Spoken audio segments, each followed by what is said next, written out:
மாண்புமிகு பேரவைத் தலைவர் அவர்களே, இந்த பழைய கதையை தொடர்ந்து அரைச்சிக்கிட்டே இருக்காங்க. அது புரிதல் இல்லாமல் பேசுகிறாங்களா இல்லை புரிஞ்சுக்கிட்டு புரியாத மாதிரி பேசுகிறாங்களான்னு தெரியல.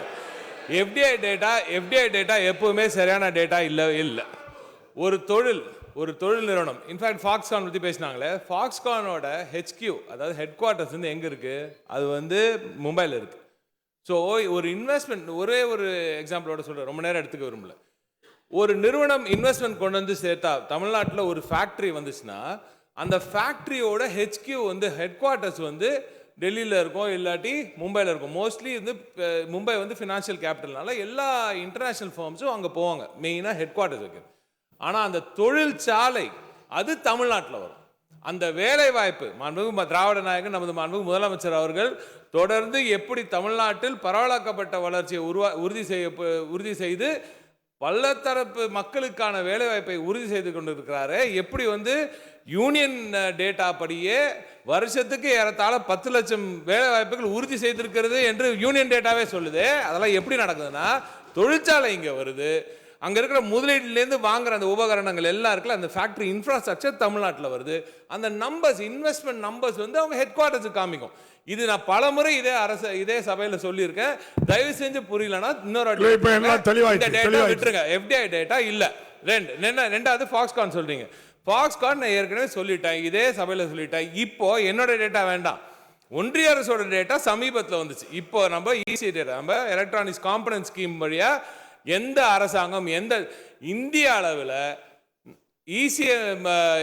எலக்ட்ரானிக்ஸ் காம்பனன்ட் ஸ்கீம் வழியாக வந்த இன்வெஸ்ட்மெண்ட்ஸ்ல 40% மேல் தமிழ்நாட்டில் தான் வந்திருக்குன்னு ஒன்றிய அரசு டேட்டா சொல்லுது, நான் சொல்ல. ரைட்டா? அதுலேயே தெளிவாக பிரித்து கொடுத்துருக்காங்க. ஃபாக்ஸ்கான டேட்டா போன வாட்டி நான் 14,000 சொன்னேன், இந்த முறை நீங்கள் கணக்கு போட்டு பாருங்க, அது 22,000 தாண்டி போயிட்டு இருக்கு. அதுவும் இல்லை, இன்னும் அதிகமாகத்தான் இருக்கும் என்று நான் இங்கே சொல்கிறேன். 14,000 இன்ஜினியரிங் ஜாப்ஸ் உறுதி செய்யப்படுறது இப்படிப்பட்ட நிறுவனங்களால். எந்த டேட்டாவோ இந்த சபையிலும் சரி, வெளியிலும் சரி, நானும் சரி, மாண்புமிகு திராவிட நாயகன் அவர்களும் சரி சொல்லும் எந்த டேட்டாலும் இம்மி அளவு கூட எந்த மாற்றமும் இல்லை. நாங்கள் இதுவரை இந்தியாவில் எந்த மாநிலமும் கண்டிராத அற்புதமான கன்வர்ஷன் ரேட்டை கண்டிருக்கிறது தமிழ்நாடு மட்டும்தான். இதில் பெருமை கொள்ளுங்கள், வைத்திருத்தல் வேண்டாம். மாண்புமிகு பேரவைத் தலைவர்களே, தொடர்ந்து நான் சொன்னதை போல இதே மீண்டும் மாண்புமிகு எதிர்க்கட்சி தலைவர் அவர்களும் வெளியில் சொல்லிக்கிட்டே இருக்காரு. பலமுறை இதே சட்டமன்றத்தில் நான் சொல்லியிருக்கேன். இதற்காகத்தான் வெறும் ஒரு அறிக்கையாகவே இல்லாமல் ஒரு கன்வர்ஷன் கான்க்ளேவே நடத்த போகிறேன். இது வரைக்கும் வரலாறுல யாருக்குமே இல்லை, இதுவரைக்கும் எந்த முதலமைச்சரும் எந்த ஸ்டேட்லையும் இது வரைக்கும் செஞ்சதே இல்லை.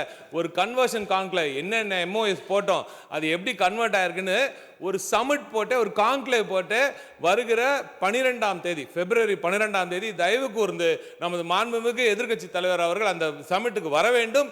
எதிரிலே அமர்ந்து தமிழகத்தின் வெற்றியை, திராவிட மாடல் ஆட்சியின் வெற்றியை நீங்கள் கண்டுகளிக்க வேண்டும் என்ற கோரிக்கை இங்கு வைக்கிறேன். 75 இல்ல, நான் வெறும் ஜிம் எம்ஓஎஸ் மட்டும் சொல்றேன். ஜிம் எம்ஓஎஸ் மட்டும் 631 எம்ஓயூக்கள் ஜிம் 24ல சைன் பண்ணோம்.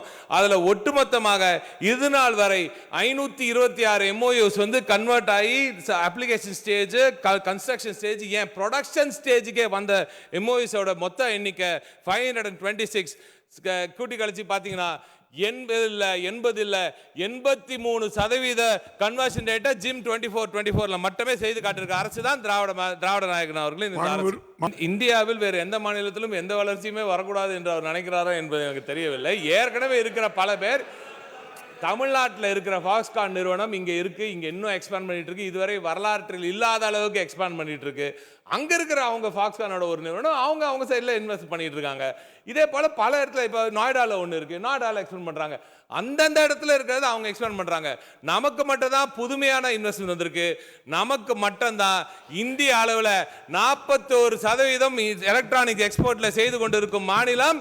இதுவரை இந்தியாவில் 90% ஐபோன் ப்ரொடக்ஷன் பண்ற மாநிலம் தமிழ்நாடு தான் என்பதை அவர்கள் எடுத்து விடுவார்கள். அமைச்சர் அவர்கள் சொன்ன அந்த கியா மோட்டர் பிரச்சனையை பற்றி இதே இடத்துல நாங்கள் பின்னாடி அங்கே உட்காந்துட்டு தான் அந்த கேள்வியும் நானும் கேட்டேன். அப்போ அந்த டிபேட் அப்போ மாண்புக்கு முன்னாள் அம்மையார் அவர்கள், முன்னாள் முதல்வர் அவர்களும் இருந்தாங்க.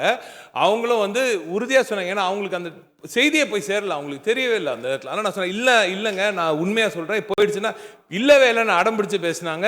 நீங்கள் உண்மைன்னு சொன்னாங்க, அவங்க நம்பினாங்க, உண்மையாகவே நம்பினாங்க. பட் போடுதுன்ற எங்களுக்கு தெரிஞ்சது, சொன்னோம், அப்போ கேட்கல, போயிடுச்சு. இவர் இன்னும் ஒரே ஒரு வரியில் மட்டும் சொல்லிடுறேன், ஃபாக்ஸ்கான் அங்கே எதுன்னு சொல்கிறாரு. இப்போ டாட்டாவோட ஒரு நிறுவனம் வந்து இந்த இடத்துல இருக்கே அப்படின்னு தமிழ்நாட்டில் இருக்கிறது ஏன் வந்து கர்நாடகாவில் இருக்குது, ஏன் வந்து குஜராத்தில் இன்வெஸ்ட் பண்ணியிருக்காங்க டாட்டா அப்படின்னு கேட்டால் அது அர்த்தம் இருக்காதுல்ல. அதே மாதிரி தான் இது, ஒவ்வொரு இடத்துல ஒரு ஈகோ சிஸ்டம் இருக்கு. அந்த ஈகோ சிஸ்டம்க்கு ஏற்ப இந்த இடத்துல இந்த ஒரு உதிரி பாகங்களை செய்யறதுக்கான ஏதுவான இடம், அதனால அங்க பண்ணுவாங்க. இன்னொரு ஸ்டேட்ல அந்த இடம் இருக்கும். இப்போ எலக்ட்ரானிக்ஸ்க்கு நம்ம வந்து one of the best in India, we are the best in India and we are probably one of the best in Asia. அந்த அளவுக்கு வளர்த்திருக்கிறார் திராவிட நாயகன் அவர்கள். ஸோ எந்த இடத்துல அந்த நிறுவனத்துக்கு எது வருதோ அதை அவங்க கொடுப்பாங்க. மாண்புமிகு திராவிட நாயகன் நமது முதலமைச்சர் அவர்கள் சொன்னதை போல முதலமைச்சரோட உத்தரவு எங்களுக்கு என்னன்னா, இந்த முதலீடு வருதா நீ இன்சென்டிவ் கொடு பரவாயில்ல, ஆனா என்ன வேலை வாய்ப்பு வருது, அந்த வேலை வாய்ப்பு எங்க வருது, அதன் மூலம் எந்த எவ்வளவு படித்தவங்களுக்கு என்ன வருது, பெண்களுக்கு என்ன வருது முக்கியத்துவம். ஸோ இப்படி கொடுக்க சொல்லியிருக்காங்க. அதன்படி தான் நாங்கள் நிறுவனங்களை கொண்டு வருகிறோமே தவிர, நிச்சயமாக உறுதியாக சொல்கிறேன், நீங்கள் எல்லோரும் தமிழ்நாட்டில் வாழும் எல்லோரும் பெருமைப்பட வேண்டிய தருணம். இங்கே இந்தியாவில் ஒரு முதலீடு வருதுன்றா அது முதல்ல வருவது நம்ம கிட்ட தான் வருது, அதை முடிவு பண்றது திராவிட நாயகன் அவர்கள் தான் என்று தங்கள் வாயிலாக தெரியும். அதுக்குள்ள போனதுனால சொல்றேன், அதே ஃபாக்ஸ்கான் நிறுவனத்தில் வந்த பிரச்சனைகள் எல்லாம் என்ன ஆச்சு, அது எந்த நேரத்தில் ஆச்சு, அதெல்லாம் நீங்க யோசிச்சு பாருங்க. அந்த மாதிரி எந்த பிரச்சனையும் இல்லாம இன்னும் வளர்ச்சி எடுத்து அந்த ஃபாக்ஸ்கான் நிறுவனத்தில் வேலை செய்யும் பெண்களுக்கு தனியாக இல்ல வீடுகளை கட்டி தந்து அதன் மூலம் இன்னும் வேலைகளை அதிகரிக்கும் திராவிட நாயகன் ஆட்சி இப்ப நடக்கிறது என்று நீங்க தெரிந்து கொள்ள வேண்டும். தவறான செய்தி, அது நான் இன்னும் எக்ஸ்பிளைன் பண்ணிடுறேன் உங்களுக்கு. அவங்க சொந்த ஊருக்கு கொண்டு போறாரு, அங்கே சீஃப் மினிஸ்டர் வந்து அவங்க சொந்த ஊருக்கு கொண்டு போகணுன்றதுக்காக ரொம்ப கிராமப்புற பகுதி அங்கே கொண்டு போகிறதுக்காக கொடுக்குறாரு. நான் அதையும் வந்து கம்ப்ளீட்லி ராங் சொல்ல மாட்டேன். பட் அவங்க கிட்ட அந்த மாதிரி நிலம் இருக்குது, நம்ம கிட்ட அந்த மாதிரி வேல்யூவே இல்லாத நிலமெல்லாம் இல்லை.